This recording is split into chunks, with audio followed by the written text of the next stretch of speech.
Manu Ginobili's big day is finally here, but are any other Spurs likely to follow his path to the Hall of Fame? You are Locked On Spurs, your daily San Antonio Spurs podcast. Part of the Locked On Podcast Network, your team every day. Welcome back to Locked On Spurs right here on the Locked On NBA Network. I'm your host, Jeff Garcia, Spurs writer for Kens 5 San Antonio. Glad to have you back. Hey, happy Manu Ginobili Hall of Fame induction weekend. It is begun today.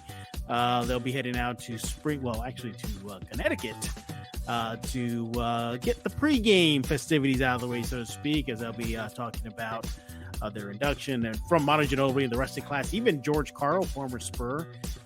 So lots of beats soaking in this weekend. And then, of course, tomorrow is the big day in Shryman. But is there going to be a big lull after Manu and maybe Tony Parker?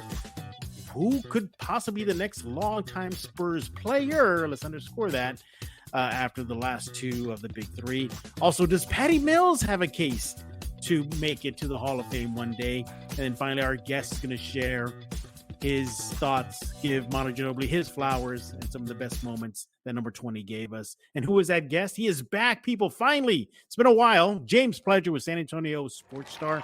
James, it's been a minute, but man, it's the offseason, man. It's there's like nothing going on. Hey, I'm okay with that. Like, no news is good news sometimes.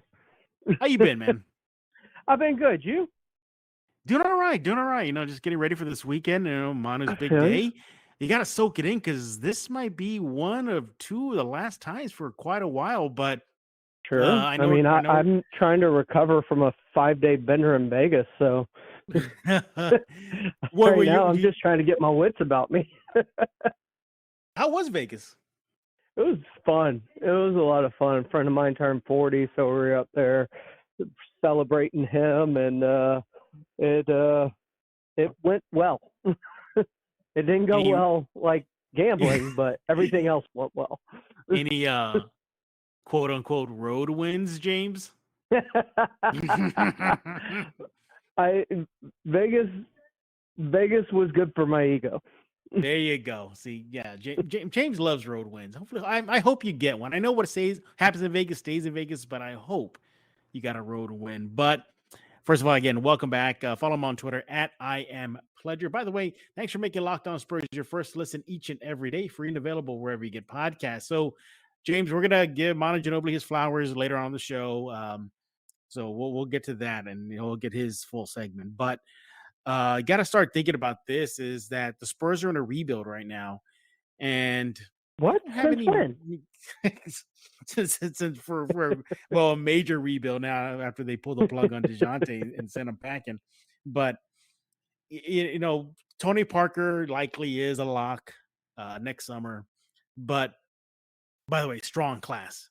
By the way, next summer's Hall of Fame class is insane. Manu Ginobili is the headliner in this one. But you know, we'll talk about him in a while again. But you know, after Tony Parker, as far as players are concerned, there might be a significant lull. This could be it, huh? These next two summers, and that's it. I mean, I don't foresee anyone on the horizon that is no doubt slam dunk therein, and even the ones that may be next in line, like even when he retires, like he's not going in anytime soon after that. Right. Yeah. It would take a while and a weaker class for him to get in. Right. Yeah. And you know, so again, we're going to address Patty Mills's case in a while, but so I started brainstorming. I said, okay, well, who as far as player wise is concerned, who could possibly be next after Manu this weekend, and then of course, more than likely Tony Parker next summer. Yeah. Well, I mean, if you're going to say who's the immediate next, and I mean, there's a good case this could happen shortly after TP, whenever he does decide to actually retire. Pops the next one in, because he's long stated he's not going to go in while he's actively coaching. That's something he's going to wait until he steps away from the game to do. But that's the last one that you can, without a doubt, pin and go, that dude's in.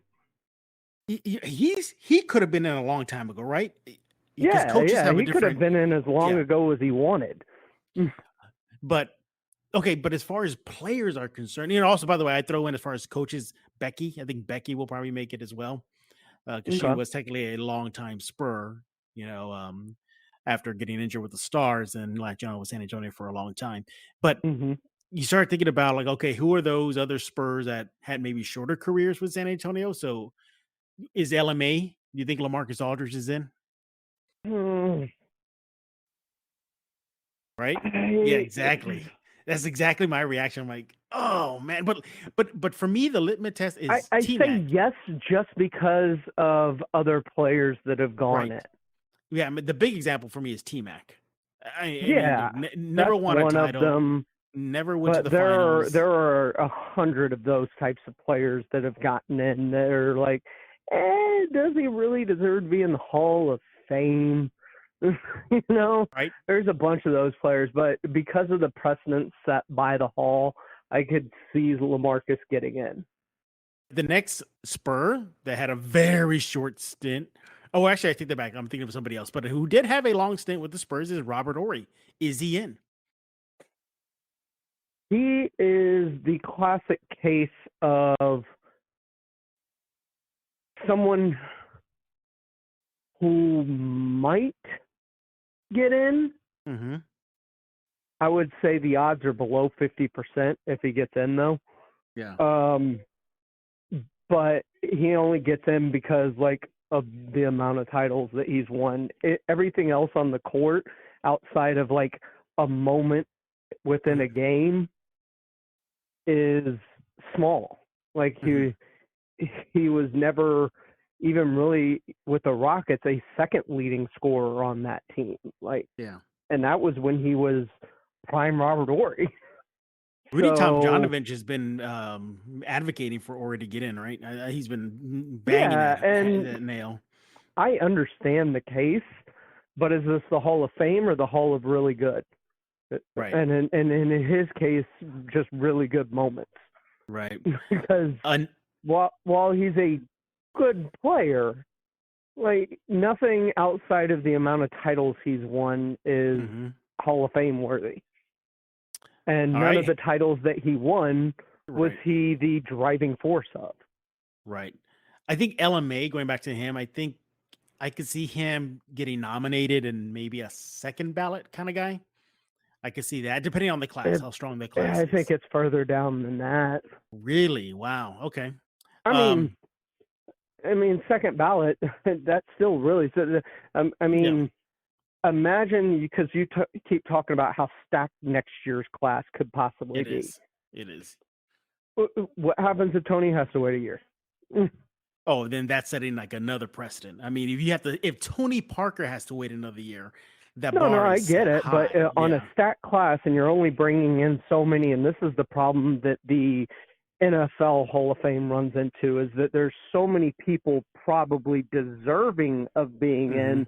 They're actually deserving of being in the Hall of Fame, but they're limited by the numbers of people that they induct, that people fall down the list, and then another class comes and more good players come in, and they're obvious first ballot guys, and then he falls down the list another year, and then after a couple of years, he becomes kind of second thought, and then it takes him into the seniors committee, and it takes these players a while to get in, just because the backlog of players that ends up coming after their chance to initially get in. And it happened with Drew Pearson, and you're going to see it a lot with receivers. I believe it's going to happen to Andre Johnson. Like, there are just players that get stuck in the numbers game of trying to get in, and you talked about how possibly great this class could be. Well, what happens if Tony gets pushed back a year, and then somebody else has to get pushed back a year, and then another good class comes in of players that retired 5 years ago. And I think Like, that's what's happening with Becky Hammond too right now, right? She keeps getting yeah, pushed back because she's been because they only nominated bring multiple in times. they Yeah, only bring in one WNBA nominee per year. right. Yeah. I mean, and she's a strong candidate, and for her to get pushed back, is setting the bar high. Another name I mean, that it's fair, but I mean, also it's hard to argue with who they brought right, in. exactly. She's just it's Uh-huh. part of that numbers game thing where it's her turn. Oh, Cheryl Swoops is going in. Oh, it's her Right. turn. Oh, it's Yeah. Tamika Catchings. Like Yeah. you can't argue against the people that they're putting in Right. because Now Sue Bird is they're retiring, so that's another candidate there. yeah. So Yeah. it just becomes that numbers game that I was talking about of how many do they let in. Well, now it's where's the optimal slot that she'll fit in once you talk about Mhm. all the people that have to get in ahead of her or Right. them or him, and Mhm. it just becomes very difficult. So that's why when you look at Lamarcus and you say, probably second, I'm like, I don't know about that, just because Right. there are a lot of really, really good NBA players that have either just retired, getting really close to retiring, that are Hall of Famer. Like, they're going into the Hall of Fame. There are Absolutely. no doubters when you talked about, KG and TD. Like, we're Mhm. in an era of the NBA where it is star driven more so than it ever was before. Mhm. And it's that's why when you try and make a case for like a Robert Ory, it becomes like, I mean, but is he a Hall of Famer? Like, Right. I'm a Rocket through and through, and he was one of my favorite Rockets growing up. I can't put him in. When we get back, we're gonna throw out a couple more Spurs names that possibly could see their name announced for the Hall of Fame, and ask if Patty Mills is worthy of the Hall of Fame. Yeah, don't jump the gun. Really think about Patty Mills' basketball career. But before we do that, I want to talk to you about Bet Online. Listen, Bet Online is your number one source for all your pro and college football betting needs and sports info this season. Find all the latest football league developments, game matchup news, and podcasts, including this year's opening week's games. Bet Online is your continuous source for all your sporting wagering information, including live betting, esports, and scores. The fastest and easiest way to check in on all your favorite sports events, including MLB, MMA, boxing, and golf, is to simply go to betonline.net. Believe it or not, there is a Spur that made it into the possible most improved candidates. Do you want to find out who that is? Go to betonline.net right now. Find out if you want to throw some money on that Spur. Head to the website today, betonline.net. Use your mobile device, get on your laptop, get on your tablet, whatever you got to do. Go learn more about the trends and actions. Bet online where the game starts. We're back with James Pledger right here on Locked On Spurs. We're discussing future Spur players that could possibly one day see their name enshrined at the Basketball Hall of Fame. And then, of course, we'll be giving Manu Ginobili his flowers in a bit. Kawhi Leonard, I'm assuming, James, you're going to say, yeah, he's in. Kawhi Leonard? Yeah.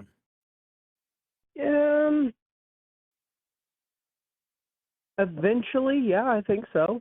I don't think he's a no-brainer, just because outside of that year in Toronto, what's he done since he left the Spurs? And even with the Spurs, he had 2, 3 really solid seasons, right? Right. Yeah. Yeah. I think his injury situation has been really hurting him as far as that candidacy. His But resume is assuming incredible so health, far. Right. Yeah. yeah, he'll probably go into the Hall of Fame. But like, if he were to stop right this second, No. I don't Yeah. know. Yeah. I don't know either. DeMar DeRozan. Does he get in?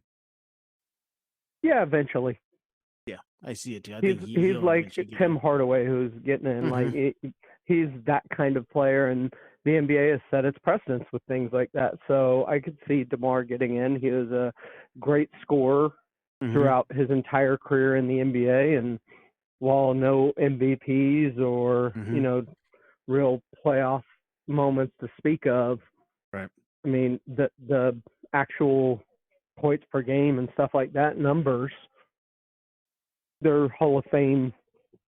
They're up there with Hall of Fame credentials. Which leads us to a name that a lot of Spurs fans have been talking about, courtesy of yours truly, because I started the fire. But comes to Patty Mills. Now, and I know you're ready to jump in like, Patty Mills, what? I got a lot of that. And I think Well, those fans... I think he's getting in just for Balla Game Day Balla. Exactly, and waving that towel. But it's a legit question because, James, we've got to refresh everybody's memory here. This is the Basketball Hall of Fame. This is not the NBA Hall of Fame. And the Basketball Hall of Fame takes account into the impact that a player has had on basketball. You hear, when it comes to a woman getting inducted, the first woman to get in is so-and-so. Okay, they use that because she helped broaden the basketball spectrum by being a woman and adding that element to it. We've heard that. I'm not saying it's just solely that, but their entire career. Yeah. So with that kind of gauge, they enter Patty Mills. Now, his NBA career is decent. He does have an NBA title. He does have 2 finals appearances. He holds the NBA finals records for the most threes off the bench, breaking Manu Ginobili's record. He has been a rock for a lot of teams, but his international resume is very strong. A bronze medal in the Olympics, 4 gold medals at the FIBA Oceanic Olympics. It's basically a qualifier to get into the Olympics. Obviously part of the Australian wave of players.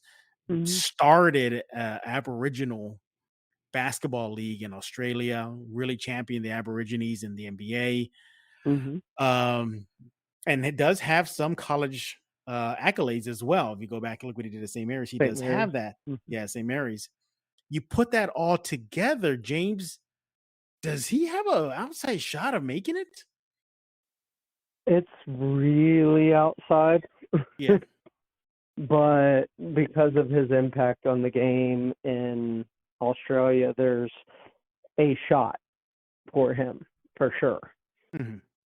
But remember, Manu, his impact on what he did, kind of with his international resume, both over in Europe and with Argentina, included gold medal.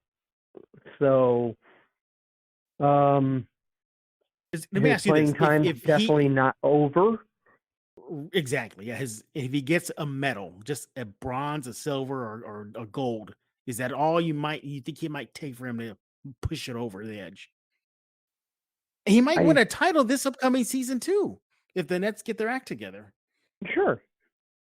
And it would maybe in part be dependent on what role he played in said title.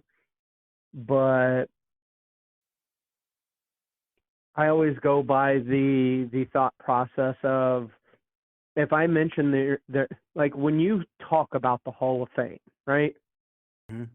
In your mind, you shouldn't have to make a case for that player, right? Right. That's how I've always kind of viewed the Hall of Fame. The Pro Basketball Hall of Fame kind of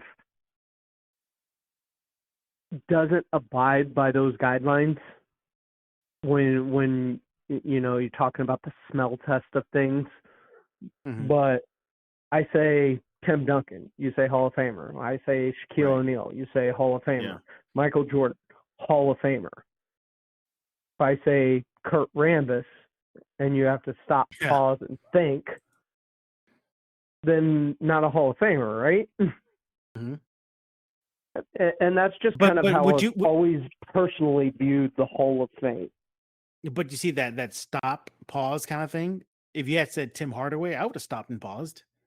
Well, in my opinion, I don't think Tim Hardaway should be in the Hall of Fame, but right. Well, okay. And T-Mac, I think T-Mac is right there. Not a Hall of Famer. Not a Hall of Famer. I mean, he's in, but I don't think that when you're talking about the Hall of Fame. Remember, it's the basketball It Hall should of be Fame. a slam dunk, right? Right, but the Basketball Hall of Fame obviously has set a precedent of looking beyond the court. They've set they Sure, look beyond the sure. court, and they look at the But global did T-Mac impact do of certain anything off the players to court? get in. No, he didn't. That's my thing. He didn't. Patty Mills did. I would say that Patty Mills has a bigger impact on basketball than T-Mac has had. Sure. I can see your argument, and I can totally see him getting in for what he's done for basketball in Australia and helping to grow the game. Mm-hmm. Like, I can totally see that. Like, would you be shocked one day if there's a press release, the nominees and Patty Mills' name is on there? No, not shocked.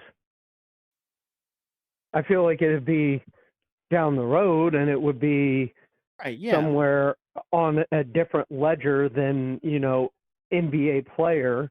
It would be on the international or, grow the game kind of ledger where, when you see them release the actual nominees, they're always categorized like WNBA players, WNBA player, coaches, they always kind of break it down into positions.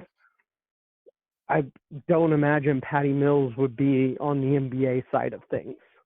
Be the international side, right? Yeah, and that if we're using the bar that the Hall of Fame have set, you have T-Mac, hella strong NBA career, hella strong. Look at the accolades he's gotten, but a very weak international, global basketball impact. Patty's kind of like reverse. He's light on the NBA resume side, but the international side is hella strong. Yeah. I think he's like one of those things. He's a player where I'm like, I wouldn't be surprised if he's nominated. I'm not saying here that he's a lock. He's not a lock. No. But if there's a class that maybe is a little on the weak side, I could definitely see him sneaking in and getting nominated. I'm with you. Would I be shocked? Yeah. No, not with the precedence that the Pro Basketball Hall of Fame has put forth. Do I think he's deserving? I mean, that's where is he like right there? There's the argument, but I know what he's done for basketball down under, and that is a big impact. It really is. When you're talking about the game and the Hall of looks at basketball. that big time. The Hall looks at that big time. They make it known. They look at the global impact. I think he's definitely a lock for the FIBA Basketball Hall of Fame. There's no doubt about that. I mean, he's in. He's FIBA Patty. They always say, FIBA Patty is going in.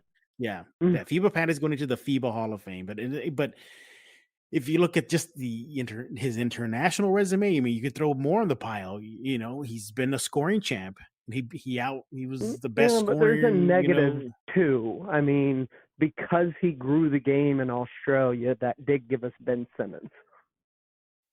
Well, that has really now he's out now. But what get me was that the Spurs fans reacted to that tweet I put out in a negative way. But if you really look at it and you combine Patty's NBA resume with his international resume, with the precedent the Hall of Fame has set, and other players that have gone in, as we highlighted two of them, T-Mac and Tim Hardaway, it's not out of the realm of possibility that one day, way down the road, his name could pop up, James. Yeah, definitely. But like I said, it's probably going to be closer to the international side of things than because you talk about T-Mac and Hardaway, like those are starters, scoring leaders, have one of the sickest crossovers in the NBA. Like those guys brought something to the game of basketball. Patty was at best in his career a sixth man. Mm-hmm. And not like a six-man of the year six-man, but like just the next guy off the bench, the next guy up the bench. Right. Like we always like to call him heat check Patty. Like, go get you a shot up. If it's not falling, come back. Sit back down, yeah. But obviously, like I think you hit it on the head. If he gets in, it's because of the international side of things. He won't get in because of his NBA resume at all. But I see it No, as that's just filler for his right. international resume. If anything, it just beefs up the Hall of Fame's argument if somebody were to retort back to them like, "Oh, Patty Mills, why'd you put him in there?" Well, because he's done all of this on the international, but guess what? He also got a couple of these over here on the NBA side. Yeah. So yeah, it's So it's like I it's a said, fascinating wouldn't be debate. shocked, but also wouldn't strongly advocate that, it's going to be something we Hmm. see anytime soon. Yeah.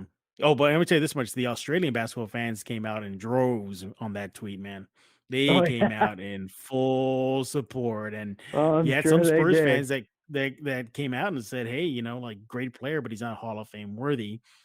But yeah, he's a fascinating player because what he's done on and off the court. You could throw this in the pile too. Brought the first ever Indigenous Awareness Days Yes. to the NBA. There's a Yes. global impact right there. So Here's the other thing, though, and this is on the NBA side of things, not the international, obviously, when we're talking about Hall of Fame and how they're getting in. But, most people whose jerseys are retired, you're like, yeah, that guy belongs in the yeah, rafters. that He'll goes. Yeah, probably one day be a Hall of Famer. You have Spurs fandom split over whether Patty should even be in the rafters. I know.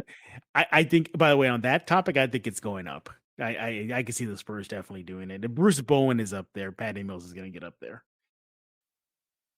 Yeah. I mean, the Yeah. Spurs, like we talk about with the NBA Hall of Fame, the Spurs set a precedent. So at some point, they're but just going to run out of jersey numbers. but we want to hear where you stand on this Patty Mills Hall of Fame debate. Is it narrow for you? Is you're kind of on the fence? Could you see it happening? Could you not? Let James know on Twitter at I am Pleasure. By the way, he's going to brag about the San Antonio Sports Star in just a bit, and let me know on Twitter at Jeff G Spurs Zone. When we get back, we're going to give Manu his flowers and give you a chance to win a prize. Yes, James is going to help me announce a prize that we've been doing this off season. One fan is going to get a lucky Manu Ginobili t-shirt. Find out how to win in just a few seconds. We're back with James Pledger. He is with San Antonio Sports Star, and we are now set to give Manu Ginobili his flowers. But first, James, do you like making Spurs fans happy? I do. You do? I Well, get do. this. We'll get this. So this offseason, we've been giving away fan prizes for loyal listeners. And so far we've had 3 winners. One winner is a 2-time winner. Oh, He won a big old swag bag from a coffee company in San Antonio called Mudslingers. Got a hat, a coffee card, a t-shirt, got the works. Then he won again. He won a gift certificate to Bobby's Cafe on the South Side. All right. Then we had Angel Gutierrez. He won a VIP package from My Santico San Antonio. 4 tickets, 2 drinks, the works. And he told me he's still sitting on them. He wants to cash it in for a big movie. Then we had another winner. I think it's Mr. Vasquez. He won a Bear County Social Apparel cap and ooh, t-shirt. Now, that t-shirt and cap caught fire, and a lot of fans were demanding that Bear County do it again. Guess what? Bear County did it again. They're donating nice. another shirt. This one is in tribute to Manu Ginobili as he goes into the Hall of Fame. Basically, it's Manu Ginobili superimposed on the Argentinian flag. In the back says Manu Hall of Fame and the year and the date. It's an all black t-shirt.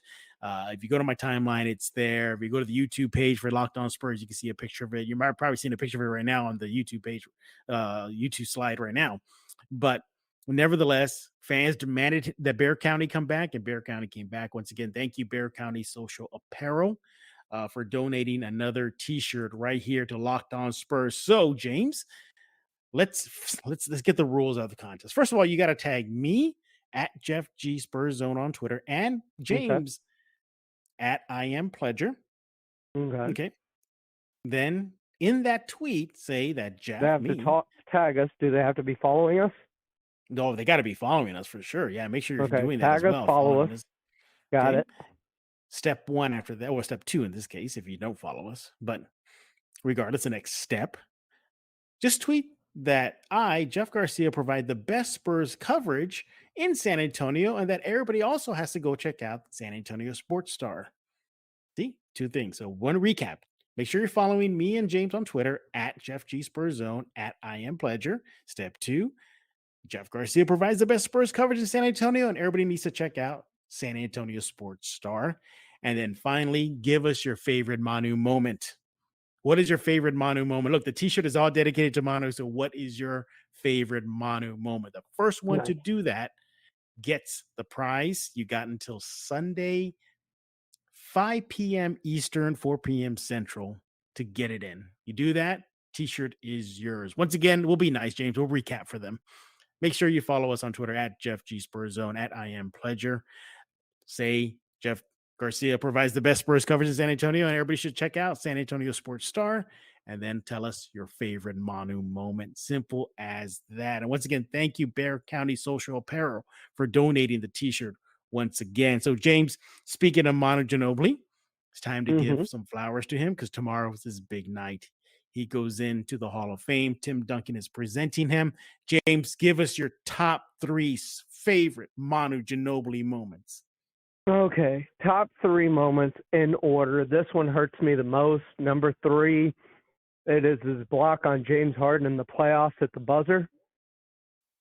That was just incredible basketball awareness for him to recover after getting beaten by Harden, to know what Harden was attempting to do after he beat him, and then beat him to that spot so cleanly. It was just a thing of brilliance and really showcased his basketball IQ. Number 2, it's the bat. Got to be the bat. Yep. It's the bat. I mean, just the hand-eye coordination that he had on the basketball court was one thing, but it was on full effect when he swats a freaking bat out of the air at the AT&T Center that was delaying the game and just picks it up and hands it to him like, here, take this. I mean, that was just kind of that boss level thing, right? The black shades kind of fall down out of the sky. Yep. He slides on the court. It was amazing. And I really want to give, because there are so many long hair Manu moments, right? The game-winning threes. Like, long hair Manu is probably one of my favorite Manus.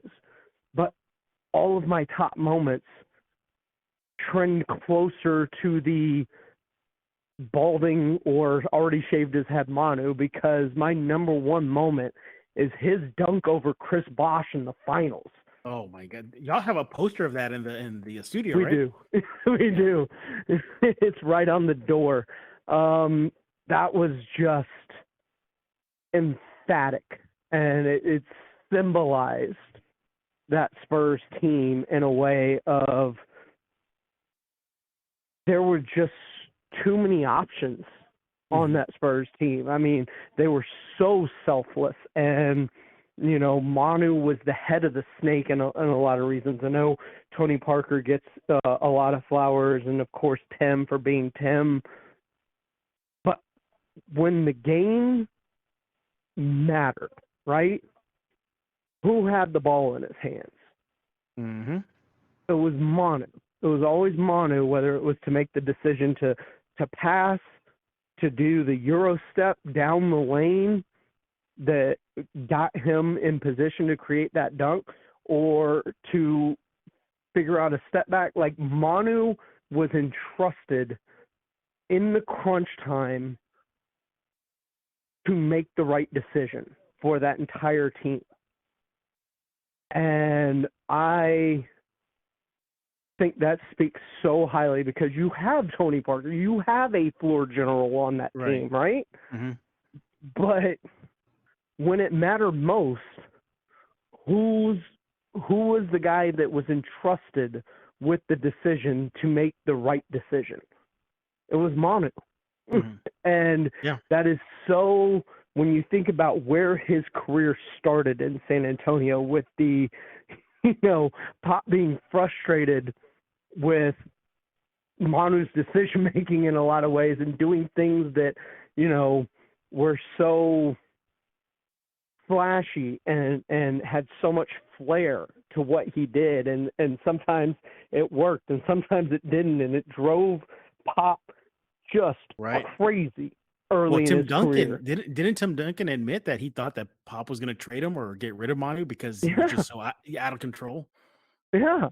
I mean, it almost seems like he played with such a reckless abandon, but then you look at those finals and the championship run and those back-to-back years in the finals and the evolution that was Manu from being the reckless guy to being that guy that did all those wow things on the court, but learned how to rein in that reckless abandon that he played with, Yeah. And I just, Manu is by far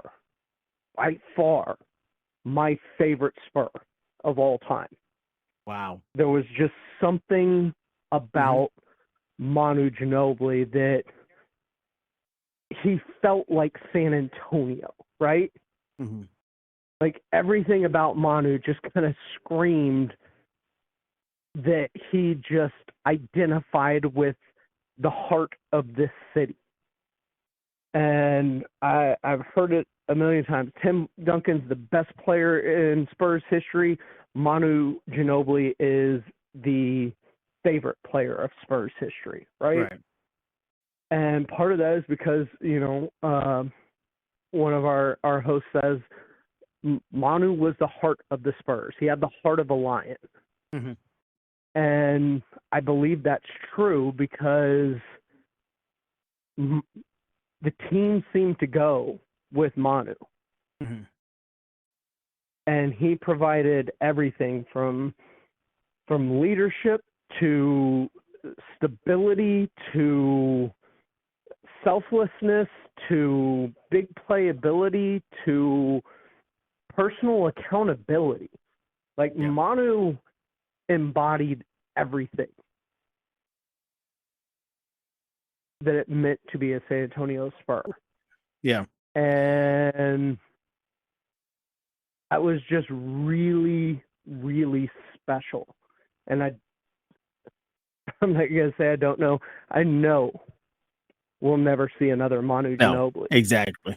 And he was just an incredible player to watch, and I believe that dunk over Chris Bosh in the finals encapsulates kind of everything about Manu's entire career, and it was led by his signature Euro step that he helped bring to the league. Exactly. Yeah. There will never be another Manu Ginobili. You can't say that enough times. And people ask me, like, what are some of your favorite Manu moments on or off the court? And, obviously, you highlighted a bunch of them. I always remember some of the later highlights. Like, I think it was in his last year where they're playing against the Celtics and the game was on the line, and it was old man Manu who nailed the winning shot. And everybody went into the Boston locker room thinking they're going to be dejected. No, Kyrie Irving, who was then wearing Boston colors, he was just laughing and laughing and smiling. His only answer was, "That's just Manu." That's just Manu. So even at an old age, he was still wowing the young kids. At that time, Kyrie was still young. And, I'm a big nerd, so I always treasure the one moment that he and I had. Remember when he was featured in a Bugs Bunny commercial with Lola Bunny? Had a trading card of Manu Ginobili. He was promoting the new Space Jam. Right. Exactly. Well, I talked to him about Lola Bunny being a fan of him, and all I remember, he was just laughing and laughing with me in the locker room. And then he says, like, you know what? I saw it. I did see it. That was his only answer, as if like he was just blushing, like that he can believe that happened. Yeah. So all in all, from the HEB commercials to him just so good with the media. No matter what, he was willing to talk with everybody. And even in retirement, he held his own press conference. Tim Duncan didn't have a press conference at all. Yeah, He we called got a for press one. release. We got a press release. Manu got in front of the microphones and chatted about why he's hanging it up. And the flowers for Manu don't end after Saturday night, because he's going to get another round of applause from San Antonio as his revised retired jersey. He's going to note the Hall of Fame induction. Mm-hmm. So look forward to that on opening night. Hey, we're done talking. We want to hear from you. This is it. Manu Ginobili goes in the Hall of Fame. What are your favorite moments for him?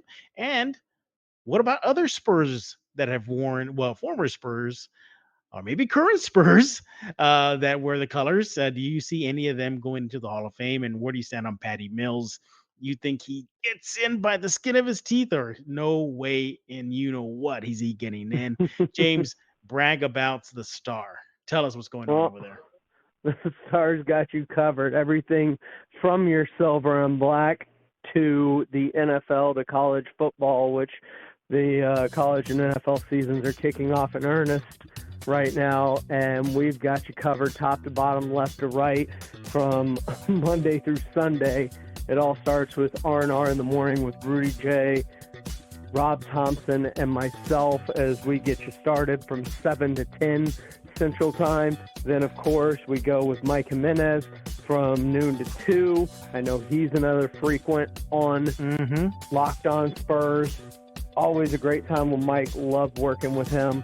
And, of course, we got the flagship, The Blitz, from 4 to 7 with Jason Minix and Joe Reinagle as they take you home. Then Saturday, of course, from 7 to 9, myself, Jack Thompson. We got the Saturday morning hangover getting you ready. And, you know, Jack and I love to talk a lot of hoops. And then, of course, Sunday laying down the law from 9 to 11. And all the sports you need in between that. You want MLB playoffs? We'll have it on. You want Texas A&M football? We've got it. Other college football, huge games, going to have that too. Going to be carrying the Dallas Cowboys? That's right. We're the home of the Dallas Cowboys. We've got it all for you at the Star. And don't forget about the Meta. You got the Meta. One of my favorites. Of course, we got the Meta. It's on a brief hiatus right now, but it'll be coming back soon. Nice. I believe Katie's taking some much-deserved time off right now, so Katie and I will get you back with everything esports and gaming and nerd news, of course, as we like to geek out. Yeah, I wonder why I tune in a lot. Gee, I wonder why.